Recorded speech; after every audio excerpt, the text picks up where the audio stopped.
आज हम लोग यहाँ इकट्ठे हुए हैं।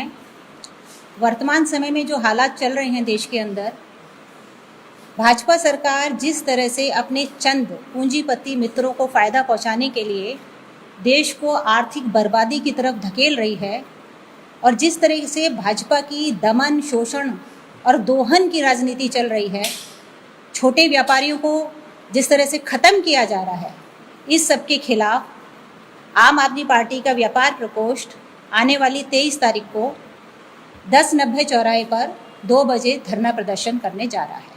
अपना विरोध आम आदमी पार्टी का व्यापार प्रकोष्ठ दर्ज करेगा भाजपा की तानाशाही के खिलाफ। आज हिंदुस्तान में एक अजीब ही तरह का माहौल बना हुआ है। दोगली राजनीति करते हैं, 2 तरह के नियम रखते हैं। एक अपने पूंजीपति उन मित्रों के लिए जो इन्हें चुनाव में फ़ायदा पहुंचाते हैं, जिनके हवाई जहाज़ों पर बैठ के ये अपना प्रचार करते हैं, जिनके पैसे का इस्तेमाल करके ये अपने कार्यालय खुलवाते हैं, 5 स्टार कार्यालय खुलवाते हैं। और दूसरी नीति इनकी है छोटे व्यापारियों के लिए, जनता के लिए, किसानों के लिए, युवाओं के लिए।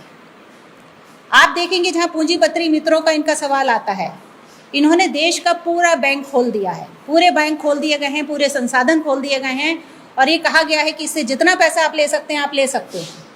कोई चिंता की बात नहीं है, आप पैसा लीजिए, कर्जा लीजिए और अगर आप कर्जा नहीं चुका पाएंगे तो मोदी जी सबका कर्जा माफ़ कर देंगे। कल परसों से खबर चल रही है कि अडानी जी, इनके जो खास मित्र हैं, वो दुनिया में दूसरे नंबर पर आ चुके हैं। यानी दुनिया में दूसरे नंबर पे जो सबसे धनी व्यक्ति है वो इनके परम मित्र हैं मोदी जी के। तो 8 साल में हमें लगता है कि मोदी जी ने सिर्फ अडानी जी के लिए काम किया है, क्योंकि वो आए थे इस देश को नंबर 1 पर लाने के लिए और आज अडानी नंबर 1 की रेस में शामिल हो गए हैं। इन्हीं पूंजीपति मित्रों का इन्होंने 10 लाख करोड़ का कर्जा माफ़ किया, जिसको आप कभी कह देते हैं कि भाई राइट ऑफ कर दिया, कभी आप कुछ नाम देंगे, टेक्निकली आप कोई भी शब्द देते रहिए, लेकिन मंशा क्या है कि इन लोगों को हर तरह का पैसा उपलब्ध करा रही है सरकार। जो छोटा व्यापारी है, जो नौजवान है, जो किसान है, जो हिंदुस्तान का आम जन है, जो अपनी मेहनत की कमाई से टैक्स देता है कि देश आगे बढ़ेगा, कुछ उसको सुविधा मिलेंगी, उन सब का पूरा पैसा इकट्ठा करके इन मित्रों के पास ये भेज रहे हैं। हमें लगता है ये जो 15 लाख कहते थे कि सबके खाते में डालेंगे, इन्होंने 15 लाख नहीं डाले हैं, बल्कि आज अगर कोई बच्चा पैदा होता है हिंदुस्तान में, यदि आज अभी एक बच्चा पैदा हो रहा है तो उसके ऊपर 1 लाख से ज़्यादा का कर्जा है। 8 साल में 133 लाख करोड़ का कर्जा हिंदुस्तान के ऊपर आ चुका है। ये मोदी सरकार की उपलब्धि है। तो हमारा विरोध है, छोटे व्यापारियों को आप ख़त्म करते हैं। एक छोटा व्यापारी होगा, अगर उसका एक लाइसेंस भी ज़रा सा गड़बड़ होगा, आप छापेमारी कराएंगे, उसकी दुकानें सील कर देंगे और उसको इतना मजबूर कर देंगे कि वह हताशा में आके आत्महत्या तक कर ले। ऐसा केस हुआ है मेरठ में। एक आरा व्यापारी की अभी 10 दिन पहले उनकी हार्ट अटैक से मौत हो गई। उनके लाइसेंस में जरा सी कोई कमी थी। और दूसरी तरफ अडानी है, जिनका 72,000 का कर्जा आप माफ़ कर देते हैं।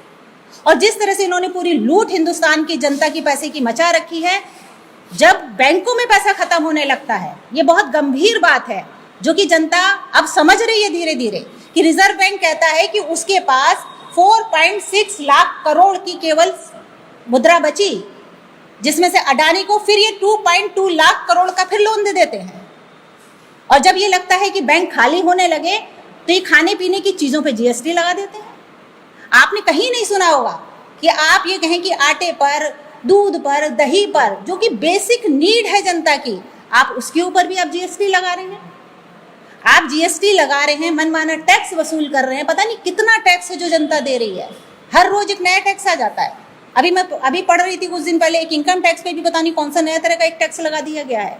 तो इतना टैक्स लेने के बाद, इतनी जीएसटी लेने के बाद और इतना कर्जा देश के ऊपर करने के बाद सवाल ये उठता है कि ये पैसा जा कहाँ रहा है।